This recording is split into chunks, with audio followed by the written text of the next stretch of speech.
Ihdinas siratal mustaqim. Sallallahu ala sayyidina Muhammadin wa ala alihi wa sahbihi ajma'in. Amma ba'du. Yang saya hormati segenap anggota Majelis Taklim Maribon, yang saya hormati tuan rumah sekeluarga. Pertama-tama kita mengajarkan puji syukur kehadirat Allah Subhanahu wa Ta'ala pada sore ini kita bisa berkumpul, bisa bertatap muka dalam rangka pertemuan rutin, yakni perkumpulan Majelis Taklim Maribon. Salawat dan salam senantiasa tercurah limpahkan ke hari baju Jumat kita, Nabi Muhammad Sallallahu Alaihi Wasallam. Segenap anggota Majelis Taklim Maribon yang saya hormati, sesuai dengan yang disampaikan oleh Hadratus Syekh Kiai Haji Muhammad Hasyim Asy'ari, la khaira fi ummatin idza kana abna'uha juhala'ah wa la tasluhu ummatun illa bin ilmi. Tidak ada sebuah kemuliaan bagi suatu umat, tidak ada suatu kemuliaan bagi suatu bangsa jika generasi mudanya bodoh-bodoh, dan juga tidak ada kemuliaan dan kehormatan bagi suatu bangsa kecuali dengan ilmu pengetahuan. Beberapa minggu kemarin sering saya menyampaikan betapa pentingnya sebuah ilmu, karena sesuai dengan apa yang telah disampaikan oleh Kiai Hasyim Asy'ari bahwa memang sangat penting. Ilmu itu sangat penting terutama bagi generasi muda. Kenapa? Karena Nabi Ibrahim alaihissalam mendapat gelar ulul azmi itu dikarenakan memikirkan generasi berikutnya.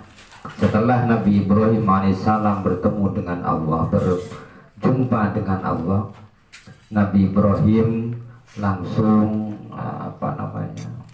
merasa prihatin karena seagungnya Allah, maha kuasanya Allah, kenapa kok banyak yang tidak kenal, banyak sih tak mengakui.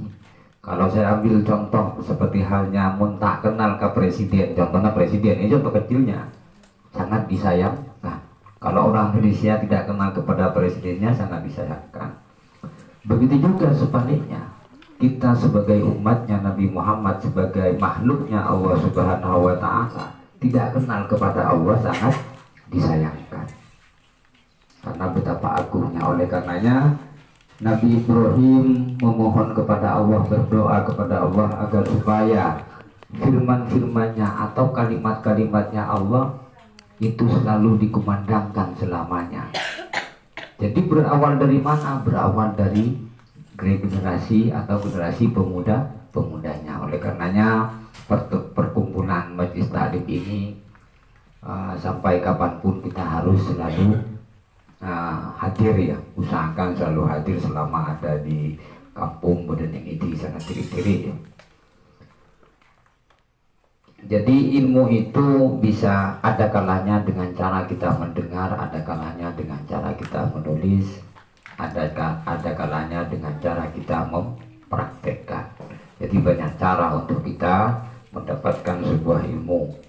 Bisa dengan cara kita pertemuan rutin seperti ini juga bisa menambah ilmu pengetahuan. Saya ambil contoh tentang pentingnya ilmu, ya. Kewajiban seorang anak setelah kewajiban perintahnya Allah dan Rasul, kita wajib kepada siapa? Wajib taat kepada siapa setelah Allah dan Rasul? Orang tua. Kita sepakat ya. Setelah kita memenuhi perintah wajibnya Allah dan Rasul, maka setelah itu kita wajib taat kepada orang tua. Pertanyaannya seperti ini, kalau seorang perempuan sudah menikah, maka wajib taat kepada siapa? Suami. Setelah wajib taat kepada Allah dan Rasul, maka perempuan tadi wajib taat kepada suami. Itu pentingnya ilmu, dan ini bukan perintah saya, tapi perintahnya Rasulullah. Pada saat itu ada seorang bertanya kepada seorang sahabat perempuan begini, ya, tanya kepada Rasulullah, ya Rasulullah, nanti saya dengan siapa ketika sudah meninggal? Apa jawabannya Rasulullah? Kamu nanti dengan saya di surga, katanya Rasulullah. Terus ada lagi nyosol, katanya boleh ke Rasulullah. Kalau saya ya Rasul dengan siapa? Kamu ikut suaminya. Nah, di situ pentingnya taat seorang istri, taat kepada suaminya. Kalau masih belum punya suami, maka kewajibannya taat kepada orang tua. Kalau laki-laki setelah kawin taat kepada siapa? Tetap taat kepada Allah dan Rasulnya, kemudian taat kepada kedua orang tuanya. Lebih-lebih kepada sama mertua banteng tua TV itu sama-sama orang tua. Maksudnya lebih-lebih kepada ibu, ya, kepada ibu nama tua, ibu nadiri sama, karena sama-sama orang tua.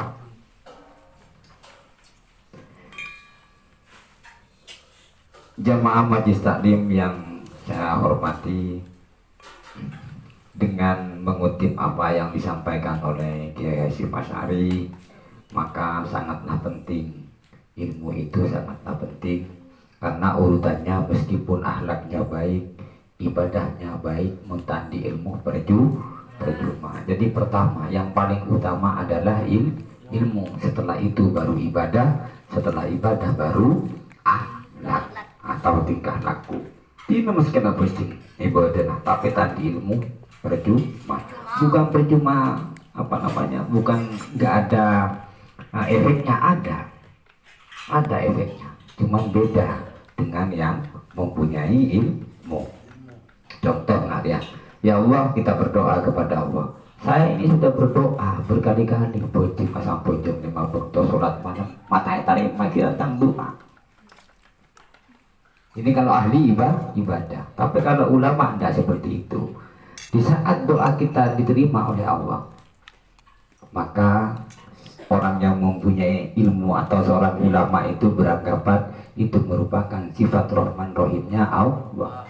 Itu memang haknya Allah, kekuasaannya Allah. Terus kemudian ketika tidak diterima, orang yang mempunyai ilmu sadar bahwa Allah itu tidak bisa diperintah oleh makhluknya.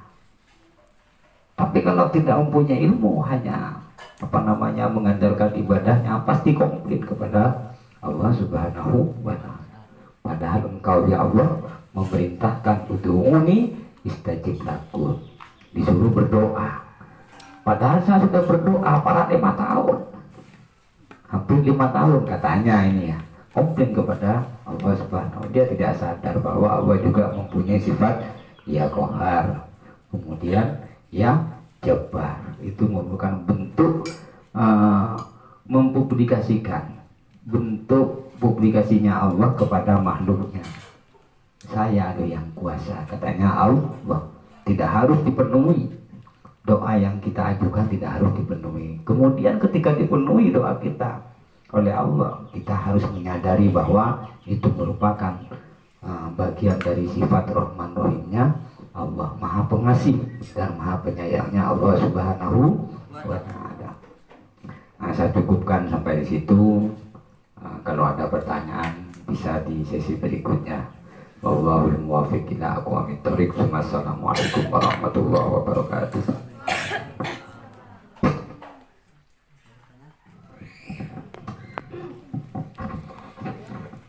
Assalamualaikum warahmatullahi wabarakatuh. Waalaikumsalam warahmatullahi wabarakatuh. Ini dijelaskan kalau seorang istri harus taat kepada suami. Dan ciri-ciri istri yang baik itu adalah istri yang salehah, istri yang taat kepada suami, dan sebagainya. Terus bagaimana dengan ciri-ciri suami yang sayang kepada istri? Dan satu lagi, ini masalah jimat. Kebanyakan kan orang Kebanyakan kan orang di sini tuh kalau orang yang lagi hamil itu dikasih pelindung gitu katanya, agar terhindar dari hal-hal yang tidak diinginkan, seperti dikasih jimat atau apapun. Itu bagaimana hukumnya dalam Islam? Apakah diperbolehkan atau tidak? Terima kasih. Assalamualaikum warahmatullahi wabarakatuh. Waalaikumsalam. Waalaikumsalam. Sangat menarik pertanyaannya ya. Maksudnya perlu dibahas ini karena sangat penting. Kemudian yang pertama, ada seorang yang alim. Ini sudut pandang ya. Ada orang yang alim tapi tidak mengamalkan ilmunya. Sehingga bagaimana sikap kita untuk menghadapi orang yang seperti itu? Seperti itu pertanyaan tadi, kesimpulannya ya. Jadi selama orang itu meskipun banyak punya ilmu, tapi amaliyahnya ya tidak sesuai dengan apa yang diajarkan dalam syariat, baik dalam nas Al-Quran ataupun hadis ataupun keterangan-keterangan dalam isi kitab ya, maka sikap kita tidak usah mengikuti orang yang secara sudut pandang mempunyai banyak ilmu tapi tidak mengamalkan. Caranya kita tahu ubahnya sebagai sales ya, orang andi ilmu kemudian ngamalaki ilmu, nah tak ubahnya sebagai sales, memberi informasi bahwa kamu tidak melaksanakan atau tidak mengamalkan ilmu yang kamu dah dapat, itu kurang baik. Mau dan tidak itu terpulang kepada orangnya. Paham maksudnya ya? Pada bersales, wah. Terus sikapnya bagaimana? Ya nggak harus mau orang itu, nggak harus ikut. Ya. Itu terpulang kepada dirinya masing-masing. Karena kalau hal itu hubungannya dengan Allah Subhanahu wa Ta'ala, dalam arti mana orang yang mempunyai ilmu kemudian ilmunya itu diamalkan, seperti yang dialami oleh Nabi Ibrahim ya. Nabi Ibrahim di saat dibakar itu ada karena saking besarnya api, yang lagi Nabi Ibrahim itu nggak nyampe ke api. Paham maksudnya ya? Mun terlalu semak itu panas, akhirnya pakai ketepel. Karena kalau dalam jarak dekat itu apinya panas karena saking besarnya, akhirnya yang ketepel. Di saat Nabi Ibrahim dibakar,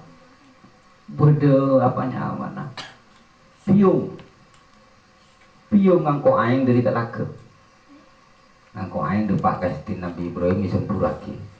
Sarapa aing yang disemburkan oleh piung, karena piungnya kecil, tapi tahu Nabi Ibrahim kepada sifatnya piung.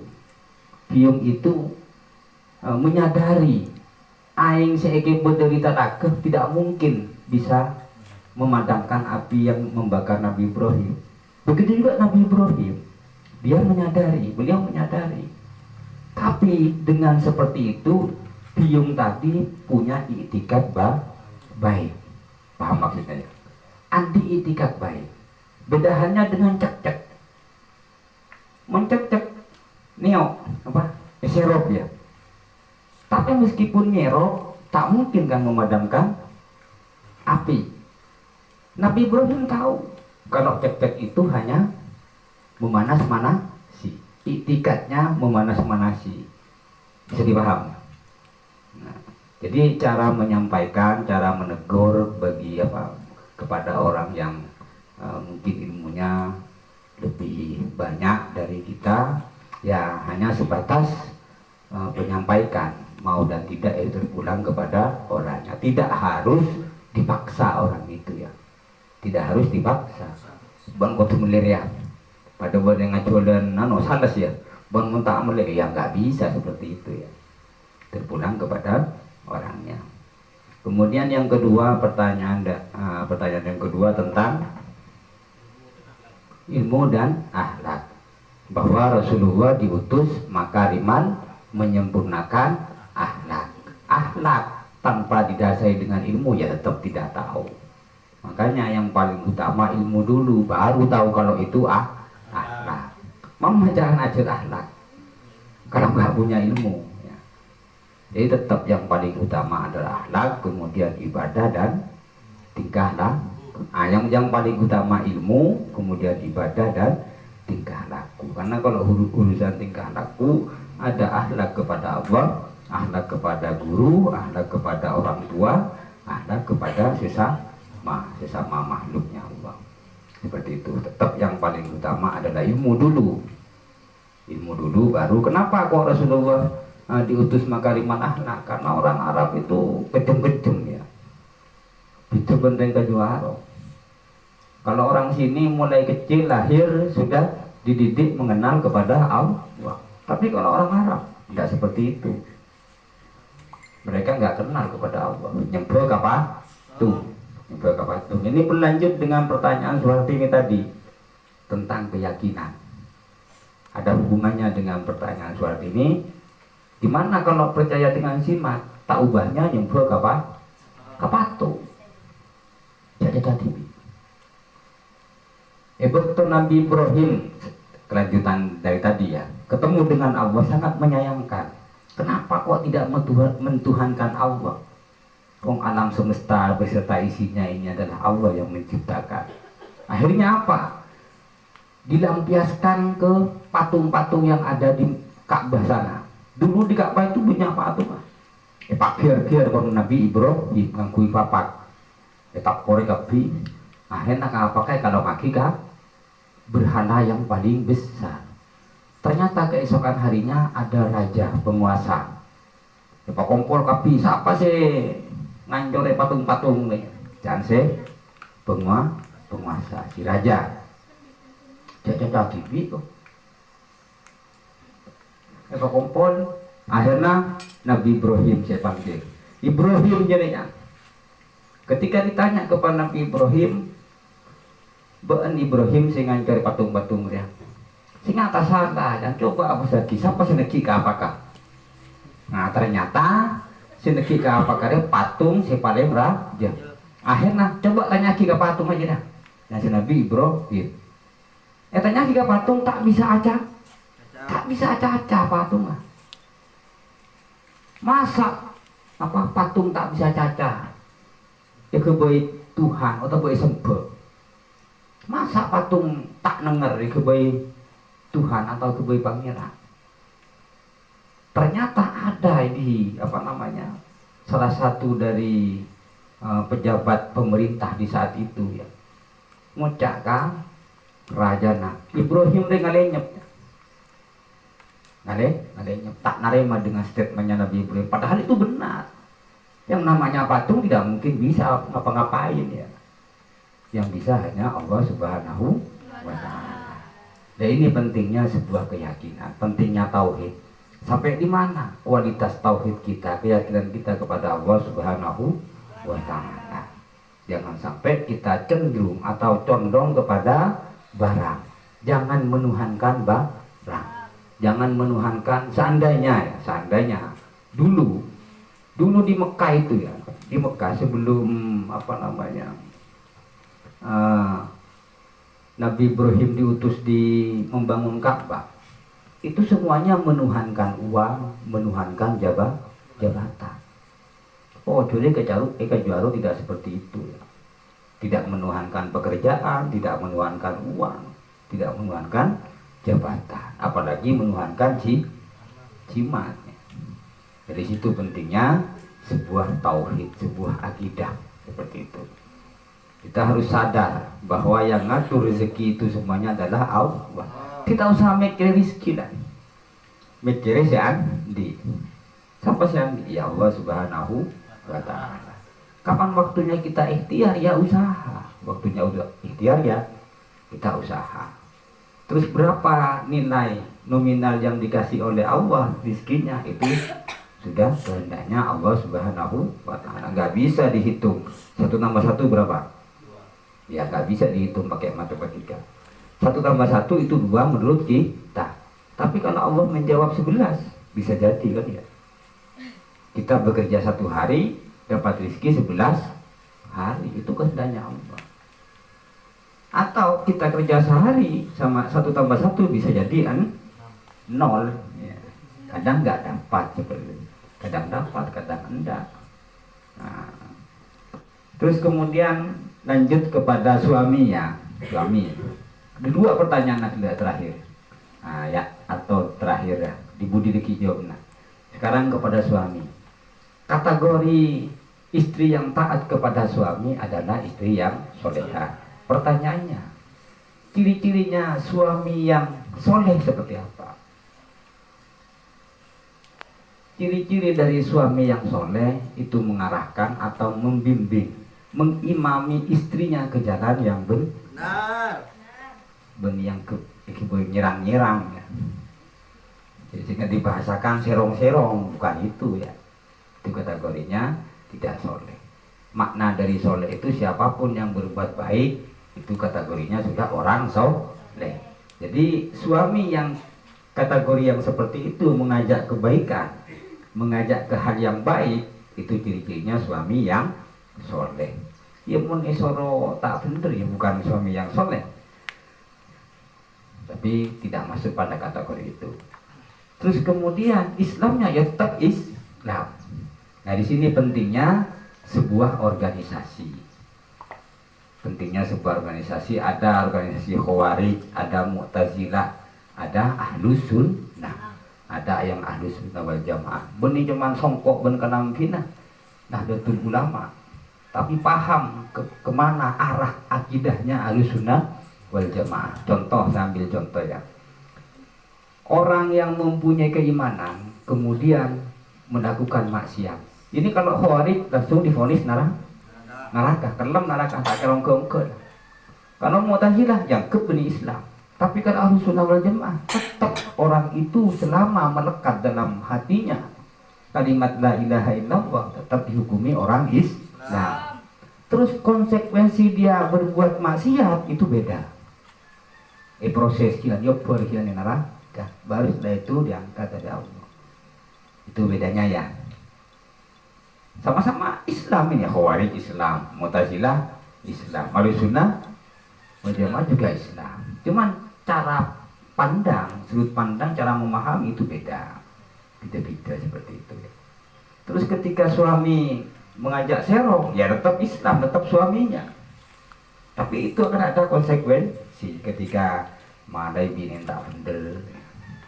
Ada konsekuensi. Oleh karenanya tetap kewajiban istri taat kepada suami selama tidak lepas dari rel, tidak lepas dari hukum syar'i. Mun menyalahi syariat Islam ya jangan ikut, ya tak wajib taat. Yang wajib taat itu ketika tidak menyalahi hukum syariat. Sehingga kalau sudah sama-sama dipenuhi oleh suami dan istri, maka menjadi pasangan yang soleh dan solehah. Memprosesnya ya berat. Untuk menuju soleh dan soleh itu tidak mudah. Tak ubahnya menggenggam bara api. Pada beneki bara api, ketika dilepas mati, dipegang panas. Itulah kebaikan, kebagusan memang seperti itu. Kenapa saya sampaikan? Biar sama-sama paham. Ketika ada rintangan seperti ini, kita harus sadar kita ada di rel, kita ada di jalan yang benar. Memang seperti itu. Oleh karenanya pada bulan Dzulhijjah ini kan proses ritualnya Nabi Ibrahim dan Nabi Ismail, di mana Nabi Ibrahim sabar, Nabi Ismail ikhlas. Momentum ini kita kita bisa memetik momentum yang telah dicontohkan oleh Nabi Ibrahim dan Nabi Ismail. Maksudnya kita harus melatih kesabaran dan juga melatih keikhlasan. Yang terakhir, pertanyaan yang terakhir, kenapa malaikat Malik padahal diciptakan dari cahaya, terus kemudian kok masih keren, mata lemah lembut kan seperti itu. Benih cuman malaikat Malik ya, malaikat Mungkar Nakir akarian boleh. Kalau Malik cuma sebagai penjaga di neraka, tapi kalau Mungkar Nakir pada cinta ya, merok buka aja, sapa pangirana, lo pamonnya, pacinta aja. Waman nabiuka, sapa nabina. Kalau baik ya. Wama imamuka, sapa imam aja. Sapa jadwal nabari malam. Apa ngocak ulung, ya apa jeder malaikat mungkar.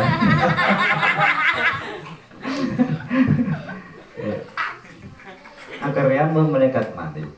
Nah, terus kemudian setan, apa mak ngocok-ngocok? Setan diciptakan dari apa setan? Dari apoy. Apoy ini apanya? Apa cahaya, apa kaju, apa botok? Apoy. Kalau di Al-Quran kan seperti ini. Wal malaikatu kulluhum sajidin. Semua malaikat itu bersujud kepada Nabi Adam. Illa iblis. Illa iblis. Kecuali iblis, kecuali setan yang tak asli Nabi Adam. Berarti kan penciptaan iblis ini sama dengan malaikat yang lain. Hanya karena dia membangkang, iblis membangkang kepada perintahnya Allah, akhirnya dilaknat oleh Allah. Jadi paham ya? Itu memang sudah tugas malaikat Malik, Mungkar, Nakir. Tidak melihat ciptanya dari apa. Cipta dari cahaya, dari elot, dari angin. Karena memang sudah tugasnya ya harus keras, ya harus keras. Tugasnya di neraka, neraka. Tugasnya di surga, seperti itu. Jadi paham? Kurang lebihnya saya mohon maaf. Dan semoga bermanfaat.